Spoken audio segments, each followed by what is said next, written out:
Welcome back, American Family Radio Network, Financial Issues. I'm Dan Celia. By the way, the major indices in positive territory yesterday, the Dow up 129. So the Dow was up 129 yesterday. That's good news. All the indices, the NASDAQ up 28, S&P up 11. So that's where we are. Listen, there is I just want to say as I think about, and then we're going to go to the phones, 866-300-9298. But in thinking about commodities, I've been doing a little research, and I went back and I did some back checking. I did this because I get an awful lot of, I know there are a number of farmers, the hardest working Americans in the world, as far as I'm concerned, farmers that listen to this program every day. And I'm not discounting homeschooling, stay-at-home moms, as hard workers, because that's right up there with them. It's for sure. But farmers listen, and many of them have called me and emailed me, and have talked about corn and wheat. Corn is really been taking a dive. It is up right now, by the way, but corn has been getting clobbered. And I'm going to try, and I'm not going to promise this for all of you listening, but if you get my email newsletter, I'm going to try this week to finish up a little bit of research I'm doing in reference to corn in particular. Because as I put together some predictions and thoughts for 2014, one of the things that I am going to talk about is commodities and farmland. What is happening with farmland? But there are other economists and myself talking about corn plummeting that is could lead to, if some of you were around during the 1980s, you remember this, farmland bust that was going on, and mortgages and such on farmland got clobbered as we saw that greatly depreciate.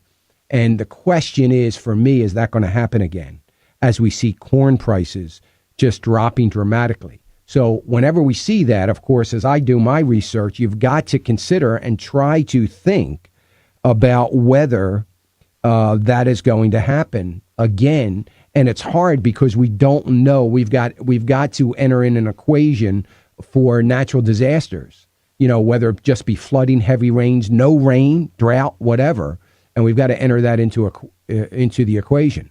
But the number one importer of U.S. corn, China, because they happen to be the number one pork producer, and they believe that the way they fatten up their hogs are with corn almost exclusively. So it's a huge commodity. Well, we're seeing that change a little bit as the pork industry in China is changing a little bit. And what we're seeing is, I think we're going to start to see a move from domestic pork being produced in China to it being supplemented maybe in a larger way than we think by pork here in America over to China. That means, yes, the pork are being raised here in America, and there should be an increase in pork production in America if that happens. If that happens, that'll help the corn market a little bit. But we use other things. We use, and if you're a hog farmer, you can call me and correct me on this if I'm wrong. But the way I understand it, that it's not exclusively corn that is used here to get hogs ready for market. So anyway, some interesting developments. And when we think of farmland, I have been saying for the last 5 years, the only real estate that I believe in is agricultural real estate, and that has proven to be right on the money.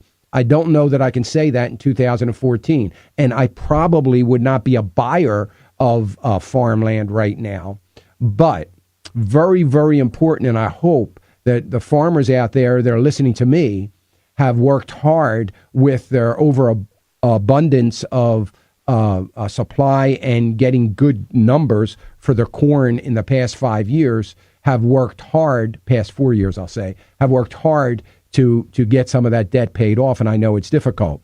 And one of the ways you can look at some of the hard times, and this may not be a perfect gauge by any stretch of the imagination, but that we look at what has happened to John Deere, and we look at the prices and the sales numbers for John Deere and what's going on there. But anyway, I just want to tell you, if you don't get my newsletter, all you farmers, sign up for it. It's just an email newsletter, comes out every Friday. But I'm going to write something, a little bit of my research I'm going to put down in some of my thoughts in my newsletter in reference to 2014 and what could be coming. And I'm not going to say I'm going to do it this week, but in the upcoming couple of weeks before the end of the year, going into the first week of January. So you might want to check that out. Stock futures in positive territory right now, so we'll see how that shakes out. 866-300-9298. Let me go to Jason. Jason's calling us from Ohio. Hey, Jason. Hey, Merry Christmas, Dan. Thank you, Jason. Merry Christmas to you. Two questions. One is I'm doing some research on buying a small business. Mm-hmm. Do you know of a rule of thumb on how much a business would cost based on maybe sales or profit? Just something general that I can get an idea of how much I should be paying. Well, that is a good question, Jason. But there are some accounting rule of thumbs that talk about 23% debt to profit ratios, 23% being debt and expenses. I happen to think that rule of thumb is great. I mean, it's great. That's an idealistic rule of thumb. I think it's great. But I'll tell you, I really think there's a couple problems with that. One problem is you're making an assumption that not the accounting data that you're looking at is accurate, because I'm just going to assume that most accountants, 90% of them, are not going to report something that isn't accurate. But in defense of accountants, they are reporting based on the numbers they're given, and they're putting together financial statements in reference to all the information they're given, assuming they've been giving all the correct information. So one of the things you can do is the financial statements, the balance sheets and such, a part of an audited statement. What that means is that the business, and it's very unlikely that it is, by the way, and that's fine, but it would be great if it is. It would give me a little bit more of a comfort level that the company paid their accounting firm or another accounting firm to do an audit, a certified audit of their accounting. That would be ideal. Very unlikely in a small business you're going to get that, but that if in fact that's the case, that would be great. Here's what I would say to you, one of the best things you can do, Jason. You're obviously buying a business that you know a little bit about, or you feel pretty good about, in your market there in Ohio. So I think the things that you really have to do is be very, very conservative.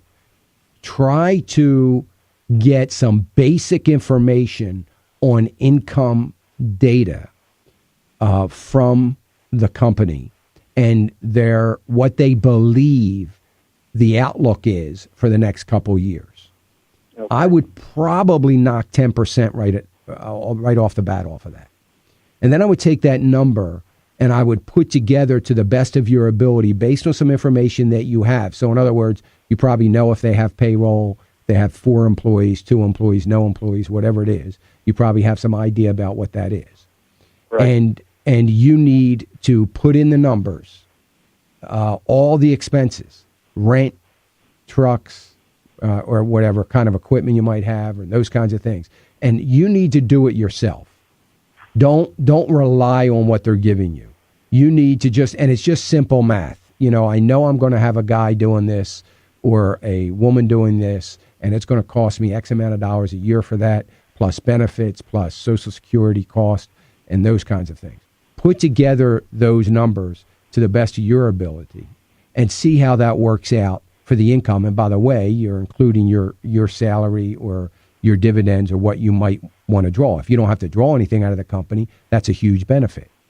So right. I would take a look at all of that. Whatever they have debt that's going to have to be serviced, in other words, your monthly payments on that debt if you're taking that debt on. And just make sure that you feel, in your heart of hearts, that you feel that the income stream, conservative income stream, that, knocking off 10% of what they did last year just for the sake to see if it works, that you feel comfortable in it working. And I would rather see you do that, go through that exercise, than take any rule of thumb kind of number. Okay. All right. All right. And I think that's your best bet. Thanks, Jason. Great stuff. Can I? Yeah, sure. Go ahead. Question. Just a quick question. I'll listen off the air. Okay. On this Obamacare, I don't know if you talked about this, but who's tracking like the budget for Obamacare and implementation? And it seems like a blank check that they're throwing all this money at fixing it. And is there anyone tracking that, finding out how much it's actually costing to implement, where the money's coming from to do that? Yeah, And great question. Thanks a lot for your time. All right. Thank you, Jason. I appreciate it. Merry Christmas. The short answer is no, nobody. I mean, it is a blank check. I mean, we're seeing hundreds of millions of dollars being thrown at a website alone. That wasn't in the budget. Now, I shouldn't even say budget. There is no budget. There is no budget. So here's the thing. Let's just say last year that we entered into October 1st of this year being the beginning of the government's year. So let's say we entered October 1st and we had a budget with a line item and it said budget, Defense Department, X amount of dollars, budget Social Security, budget this, budget that, budget Obamacare, such and such. We don't have that. See, the beauty of our continued resolutions, the beauty of not having a budget is there is really no means by which legislators, not that they would anyway, but legislators or the American people can hold accountable against a budget. Now, the CBO, some would argue, well, the CBO has a budget. No. The CBO has put a projection together based on the information they have been given to score. Score means, talk about how much it's going to cost. So they've been given information, okay, and from out of the House of Representatives, and they're scoring it, they're costing it, they're running up. Now they're only running up the numbers based on what they've been received. So we're still hearing. I heard it just yesterday. We're still hearing Republicans and Democrats saying, well, Obamacare is only going to cost us $1.2 trillion over the next 10 years. That's based on a CBO projection. What about all the money we spent on the website alone compared to that projection? So the short answer is nobody is. The frustrating answer is that the enabling Republicans are doing nothing as far as holding accountable. All Ted Cruz wanted to do is approve a debt ceiling limit, approve a budget by funding the entire government just as it is, which I happen to think was incredibly generous of Ted Cruz. Ted Cruz is saying, look, all we want is we're going to give you exactly what you have right now. We're not even asking you to cut. We're just going to give you what you have. But we are not going to fund. We're carving out Obamacare, which the Congress, the House of Representatives, has the right to do. So all Ted Cruz was saying is, I don't have a problem with funding the government. I'm not trying to shut the government down. I'm not trying to defund the government. I'm not trying to do any of that. All I'm trying to say, this is Ted Cruz, all I'm trying to say is we've got a white elephant here, and we have no idea what it's going to cost. There's more every day. We see more and more issues coming up. Let's hold off. Let's regroup. Let's price it up. Let's give it another year. We've gone all these years without socialized medicine. Can we just wait another year and give a committee, a bipartisan committee, an opportunity to comb through all the details of this Obamacare, which nobody's ever done, and develop what this thing's really going to cost, and then let's vote to fund that cost or not fund it. So we didn't get that, unfortunately. But Ted Cruz, to his credit, gave a good try. And as we see the enabling Republicans continue, now the big talk is the debt ceiling. And Jay Carney yesterday said Paul Ryan and others, for their work on the pending budget deal, said this. He said that he hopes that similar cooperation will emerge over increasing the debt ceiling. Listen, without any negotiations. Oh, man. I mean, so he's saying, since we got through this budget deal, thanks to Paul Ryan and others, since we got through this budget deal without any negotiations, beautiful thing. I'm sure, and my hope is, and he speaks for the president, he is the mouth of the president, he said, my hope is that we can do the same in increasing the debt ceiling without any negotiations. Man, we're just a government of continued resolutions, non-negotiating anything. We've got enabling, spineless Republicans and Democrats very focused on an ideology and a mission. It's a deadly combination, but it is what it is. That's what we've got. Paul Ryan being the head of the enablers at this point.